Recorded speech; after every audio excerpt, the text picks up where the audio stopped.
Най-после нещо хубаво. Туба имаме, не знам как се фанаха 12 кусор литра в туба, 10 литра, ама нищо. Сега влизаме в автокъщата. Ще видим колата. Надявам се да е всичко точно.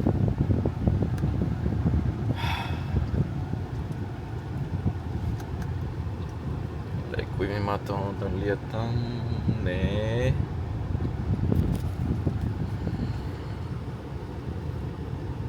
Я да видим какво си имаме. Опа, май тук се вижда. Ако да е това. Не е това. Ей, там дъното трябва да е. Това е CLS-че.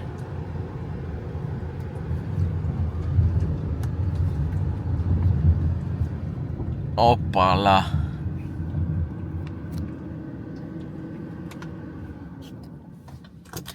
Право веднага отиваме при него. Няма какво да се прави.